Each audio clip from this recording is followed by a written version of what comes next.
Hey everyone, welcome to Logan's Mosh Pit. Glad to have you here. Do me a favor and please subscribe if you haven't already. I know what you need, some more rock and read. Today we'll read chapter 3 of Red by the Red Rocker, Sammy Hagar. Chapter 3 is called Road Trip. Let's see where Sammy goes. Johnny Fortune saw me with the Mobile Home Blues Band at the Purple Haze. He was famous in the area for his hit single, Soul Surfer, that made him something of a grade B Dick Dale for a minute, but his shelf date had actually expired years before. Still, he was a local name, and in 1968 he approached me about being in his band, agreeing to pay me a hefty $150 a week to let me sing whatever I wanted. I wore a mustache, sideburns, and grew my hair long. It was a funny act. He'd play some twangy, old-fashioned rock and roll guitar instrumental, and I'd sing something from Cream or Hendrix, but we were working steady at the Club Tyro in downtown San Bernardino. One night, Bucky's girlfriend took a couple of fake IDs and came in with his sister, Betsy. I brought them slow gin fizzes on the break because it seemed like the sort of drink for a girl. She might have had two. Betsy got dizzy, and I took her outside and held her in my arms. She had never had a cocktail before in her life. She'd never used drugs. Standing there, holding her, I kind of fell in love with her. I was still living with Christy at her grandmother's house, but I started hanging out with Betsy and ended it with Christy soon after. It wasn't long before Betsy and I took a camping trip to Big Sur and decided to get married. I was 21 years old when we were married on November 3rd, 1968. I got sick of the top 40 scene with Johnny Fortune pretty quickly. I just sang the same stuff, and it got old fast. I started hanging out at this dump of a nightclub in nearby Riverside called The Gasser, where the few original rock bands there were in the area played, and I ended up meeting this guy named Dave Arney, who was a bit older. He was a bass player, and he wanted to start a real band, an original band. He already had a drummer, Larry Taylor, who also wanted to work on original material. This fit was where I was. I didn't want to play covers, and neither did they. We started a band called Cotton. Betsy sometimes sang background vocals and played flute. Arnie had a van, and he had connections. He knew an agent who got us a gig in San Francisco, backing up oldie but goodie acts like the Coasters, the Drifters, the Shirelles, even Bo Diddley, who was very cool. When Betsy and I got married, this was our honeymoon. We found hotel rooms above the Basin Street West on Broadway. Betsy and I had our own little room, and the other guys shared a room. The bathroom was down the hall. I wasn't a junkie, but I decided I was done with my drug days and tried to clean up. I didn't even want to smoke dope anymore because Betsy didn't dig it. I'd get stoned and get bummed out, so I did my best to cut it out altogether. This wasn't easy, considering there was always a lot of weed around. Pounds of it. Larry Taylor, the drummer, had never taken acid before we got to San Francisco, but sure enough, not long after we got there, he took acid and went wandering out in the street. He finds two cops walking the beat on Broadway and says, "You guys want to get high?" They say, "Sure, we'd like to get stoned." He brings the two cops, 4 o'clock in the morning, back to our house. Thank God Betsy and I had our own room. They arrested the out of Larry and Dave. So that band obviously was over. I had nowhere to go. I had no money. I was married. I went back and stayed with Mom for about 5 days. My stepdad, Mike, crucified me. Every morning he dragged me out of bed and told me to find a job. The last straw was when Mike butchered a hog in the front yard and brought the head in to show everyone. Betsy freaked out. She ran off and wouldn't come home for hours. I couldn't take it anymore. Betsy's dad had a trucking company with 3 dump trucks in Rochester, New York. He didn't collect garbage, but he hired his trucks out to the city. Betsy's brother, my pal and new brother-in-law Bucky, was driving one. "Betsy, call your dad," I said. "We gotta get out of here. I'll do anything." Bucky's truck driving was a pretty new job for him. A while back, Betsy and Bucky's dad had moved back east, leaving her and Bucky to take care of their house in Fontana. Unfortunately, Bucky became a heroin addict, and after Betsy and I got married and split for San Francisco, Bucky sold everything. They had a '59 Corvette. He sold it. He stayed in that house with no water or electricity. He started breaking into houses, robbing people. He was really desperate. His dad got wind of everything, came out from New York, beat the out of Bucky, threw him in the back of a car, and drove back to Rochester.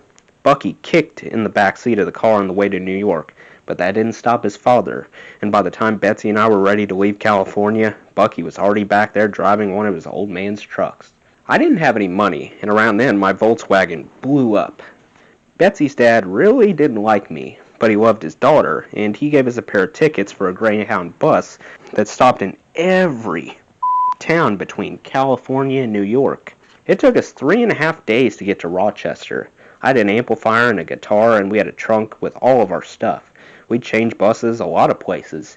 You'd get to Chicago and have to get on a different bus, and I'd lug everything. Betsy couldn't carry anything. She was pregnant and wasn't feeling well the whole time. We didn't have any money. We didn't eat on the bus.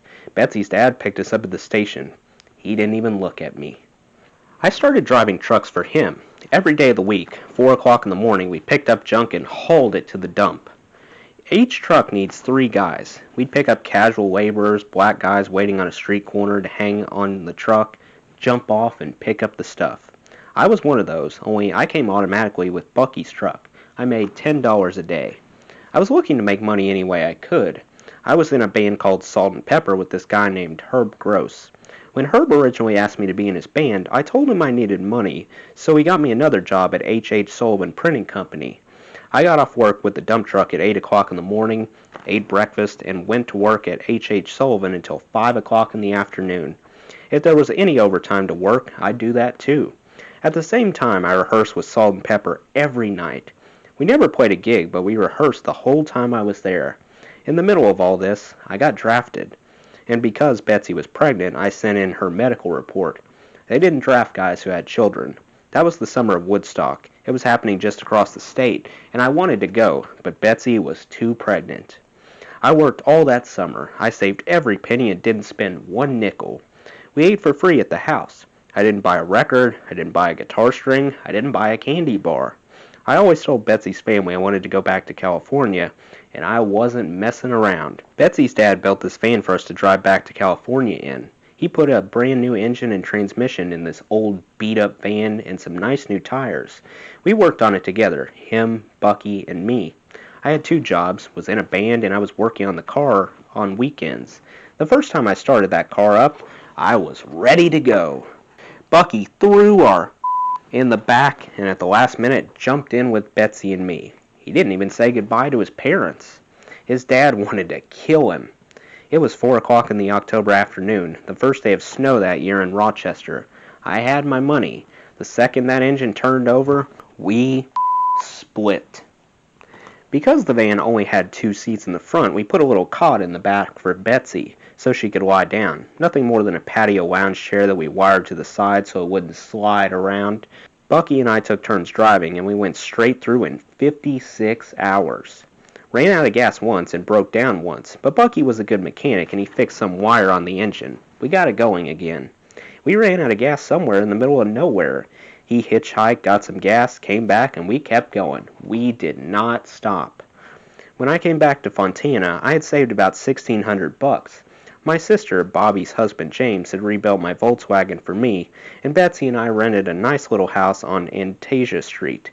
I had enough money to last a few months, but I still didn't have a job, so I went on welfare. I couldn't afford to have a baby. Food stamps and welfare saved my butt. Now I didn't need to have a second job. I could live and play music. That was when I started a new band called Big Bang. It was with Bro, the drummer for Mobile Home Blues band David Losser. The year before, I'd seen the Jeff Beck group with Rod Stewart at the Fillmore West in San Francisco, and more than ever, I knew what I wanted to do. Play guitar like Beck and sing like Rod. There was an old garage in the back of the house on Antasia Street where we rehearsed. We ran through a bunch of bass players and other musicians and went through a number of names, Manhole, Skinny, even for a brief minute, Chickenfoot. Erin was born February 24th, 1970.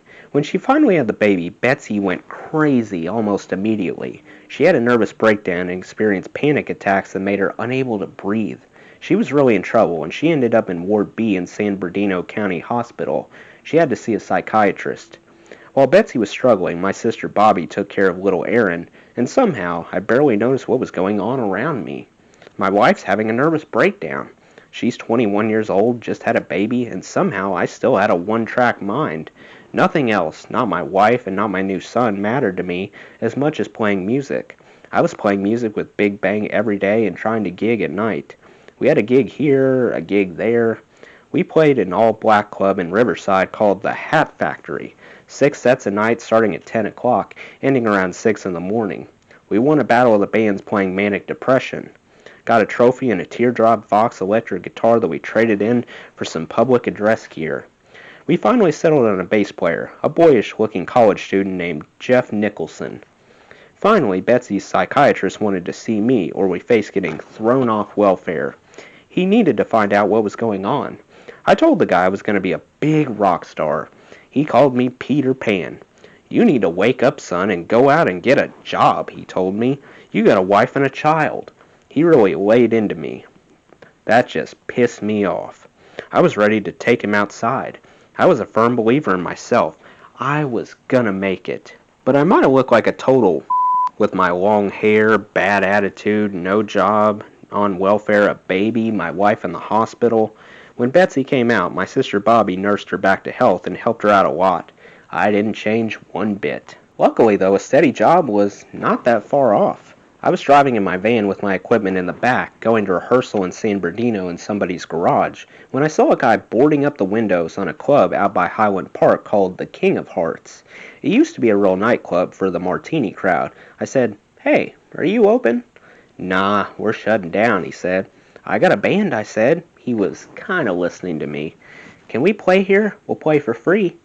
The couple who owned the place had no money. They were only barely keeping it open. We started playing, and the first night, 2 people came in. Next weekend, we had 20 people. Pretty soon, we were drawing a crowd 100 people in there, jam-packed. They changed the name of the place to the nightclub. We started charging 25 cents at the door. We kept the money, and then he started paying us. We added an incredible guitarist named Bob Anglin and a keyboard player, Al Shane, and we changed our name one last time to the Justice Brothers. We worked 4 or 5 nights a week, pulling down a mighty $25 per man every night. That was all cash, so I was still getting welfare. I was living on Easy Street. I was lying in bed one night at the Anastasia Street place in Fontana, asleep, dreaming. I saw a ship and 2 creatures inside of this ship. I couldn't see their faces. I just knew that they were 2 intelligent creatures sitting up in a craft in the Lytle Creek forest area about 12 miles away in the foothills above Fontana. And they were connected to me, tapped into my mind through some kind of mysterious wireless connection. I was kind of waking up. They said in their communication to each other, no words spoken, "Oh, he's waking up. We gotta go." They fired off a numerical code, but it was not our numerical system. There was a split second when I was still seeing everything, and then it was over, like someone pulled the cord or whatever. I opened my eyes real quick. My whole room was white. I couldn't see anything. No fixtures, no nothing. It was a timeless white, infinity. I couldn't move. My eyes were open, but I was paralyzed in my bed. Betsy was lying next to me. All of a sudden, pow! The connection instantly broke. I jolted.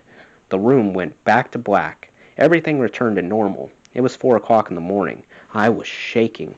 My heart was pounding. I was scared out of my brain beyond anything I ever experienced before. What was that? I didn't even tell Betsy. That set me off on the weirdest quest. I didn't even know the word UFO. I didn't know my astrological sign. I didn't know anything about astronomy or numerology or anything, but I dug into it. I started looking up in the night sky, sifting through my dreams more often, looking for patterns, breaking things down, and reading books. In the back of the yard was an old abandoned chicken coop. It wasn't even on the property, but next to the driveway, a dilapidated shed with a roof ready to collapse. One day I decided to check it out and see what was inside. The door came off in my hands. Inside there was nothing, except for a dirty up truck. I opened it, and the only thing in the truck was a book on numerology. I've always been a bit of a mathematician. I started reading, and it tripped me out that if you add numbers up, you always come down to one number. You can take, say, 7 plus 3 is 10, plus 1, that's 11, and that's 2. Or you could stop on the master numbers, 11, 22, 33, 44. Numerology is like astrology. It's just mathematical equations. I got that by thumbing through the book. Then I started getting deep into it. I'd add the numbers in my home address to see what it was as a one-digit number. I discovered that if you add 9 to anything, it disappears. 9 plus 1 is 10. 9 plus 7 is 16, or 7 again. Any number divisible by 9 always comes back to 9. 3 nines are 27, and 7 plus 2 is 9. It will always come back to 9. 4 times 9, 36. 3 plus 6 equals 9. Whenever you add a 9 to anything else, it disappears. That intrigued the out of me. It drove me crazy. I went, okay, if you added 999 to 9,999, it's 9 again. You can go around the block with 9s. It always adds up to 9. But if you add 9 to anything else, it disappears. I not only read the entire book, but many others on the subject. I became a numerological nut. In my family, you didn't talk about physics or astrology or stuff like that, but there was a lady named Mrs. Kellerman who lived in a tract home in Yucapa. She didn't take reservations. You just pulled up in front of the house from 8 o'clock in the morning to whenever she felt like shutting the door. She had a screen door in front of the regular door, and if the regular door was shut, it meant she wasn't seeing people. If the door was open, it meant she was doing business. You'd knock on the door and give her 50 cents. She'd take a look at you, and if she didn't want to see you, she'd just shut the door. I tried to go see her probably 10 times in my life, and there was always a line of cars down the block. But one afternoon, after I discovered the numerology book, I pulled up there with my 50 cents, which was about all I had total. The door was shut. There were no cars. I drove all the way out there. I was going to go knock on the door. I knocked. I had a little bit of a beard, really long hair, stone hippie to the bone. She opened up. She barely cracked the door, put her head out. She was an Italian lady who spoke in broken English. "I'm not seeing anybody," she said. "I drove all the way out here," I told her. She took a real hard look and stared right through me. Then she opened the door. I started following her back to this little room. She started talking. "You need to shave your beard, but don't cut your hair," she said. For an old-time Italian woman like her to say, "Don't cut your hair," in those days was amazing. All my mother wanted me to do was get my hair cut. "Don't cut your hair," Mrs. Kellerman said. "It looks very good under lights." We went into her back room. She sat down in a rocking chair and put her hand under a velvet cloth that was on the table. She began fidgeting back and forth in the rocking chair with her eyes closed and just started laying into me. "Don't take drugs," she said. "Who's Bill?" she asked. "Who's Bill?" I didn't know. "Don't be mean to your stepfather," she said. "He loves you very much, and he's going to die soon." She had it right, only backwards. It was my father who died soon. "You have a brand new little baby girl," she said.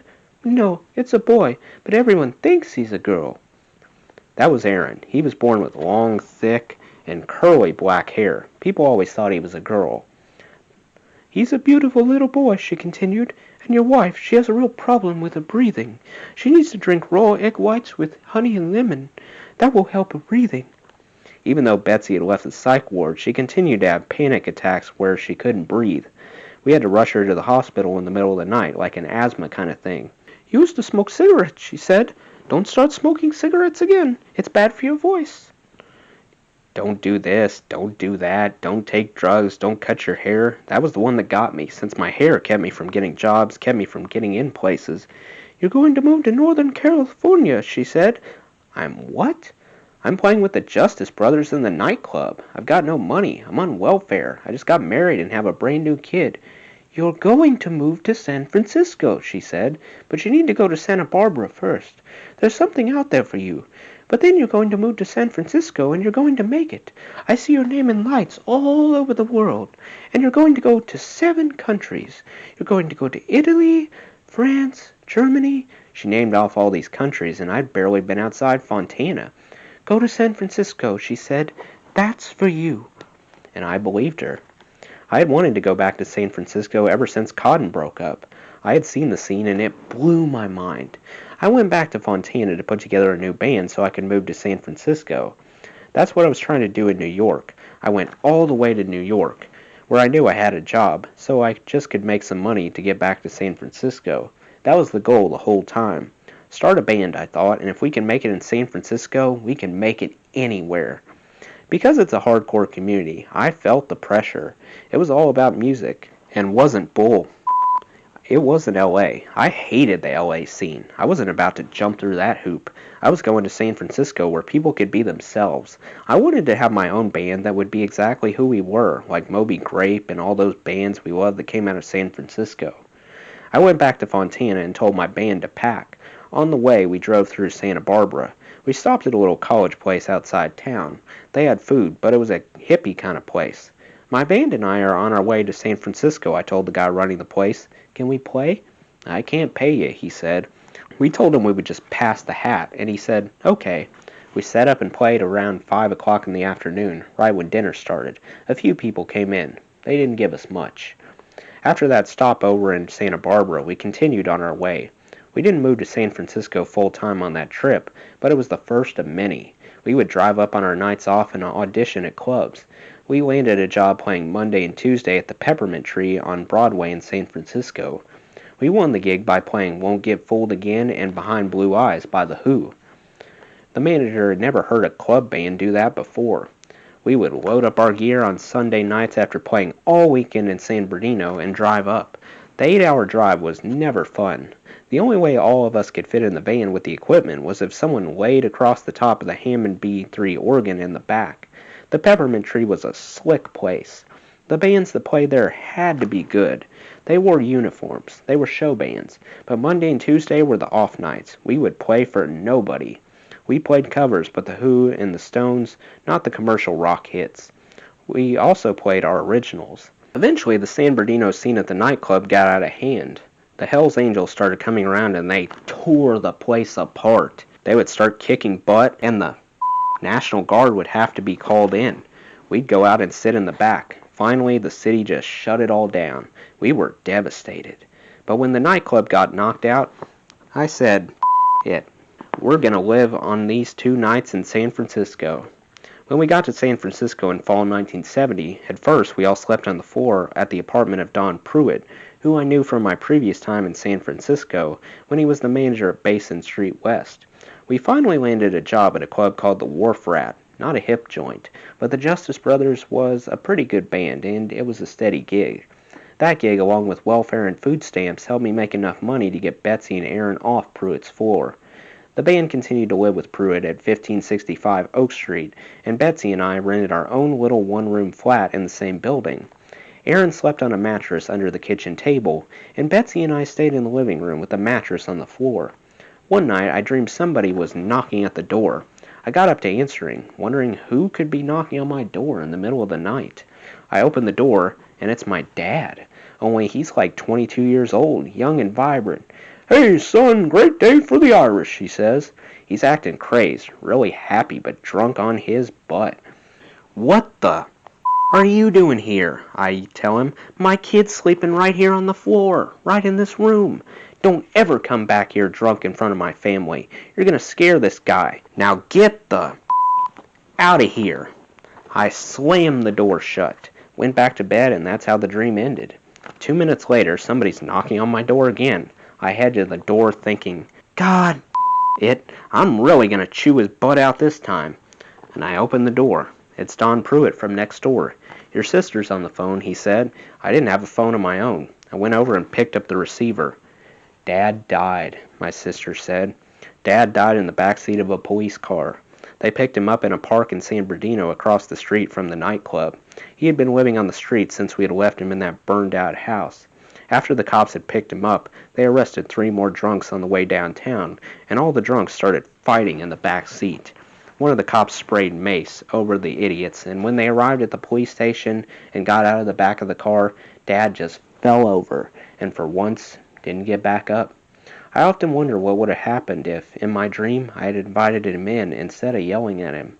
Once we all had enough money to afford apartments, we left Oak Street and moved into 2 flats in the same building in Noe Valley. The band had the upstairs and Betsy and I were downstairs. Those guys would be upstairs with Nicholson's stereo set, staying up all night, while I was downstairs with Betsy and Aaron. Betsy had a broomstick she would bang on the ceiling. Bob Anglin, the genius guitarist, would fall asleep smoking cigarettes and leave his record player on repeat. Even before I ever heard his music, I saw a picture of David Bowie and I immediately knew this was one cool-looking dude. This cat's got it going on. When I heard the music, I also instantly became a big Mick Ronson fan. He had that killer guitar sound. I wanted to be Bowie and Ronson just like I wanted to be both Jeff Beck and Rod Stewart or Mick and Keith. I was up there singing James Brown songs dressed like Bowie. I used to put glitter on my chest, wear makeup, lipstick, eyeliner, the works. Betsy started making my clothes, and I wore satin pants with these big-ass boots. She was really good. I would spend all my extra money on material. We'd go to the fabric store and I'd find the most far-out satins and silks. She made me velvet pants. I was really getting out there, and it all looked pretty weird. We were packing the Wharf Rat every night and making good money, $175 a week, real money, especially for a rock band doing cover tunes. I was writing originals. I started getting more outgoing on stage, becoming the Bowie. Jeff Nicholson hated me for being the leader. They all wanted to be funk musicians, but I wanted to be more like the Stones. I was always into soul and blues. That's how I came up. The only middle ground for the Justice Brothers was doing Tower of Power! But I got tired of learning other people's songs. The last song we learned was Can't You Hear Me Knockin' by the Stones. Nicholson sang it because I wouldn't do it. I walked out of rehearsal and they started rehearsing without me. Well, that's the end of Chapter 3. Let me know what you guys thought of Chapter 3 in the comments below. That does it for today's video, guys. I hope you enjoyed. Make sure to like, comment, and subscribe if you haven't already. I really appreciate the support. I'll see you next time. Till then, rock on.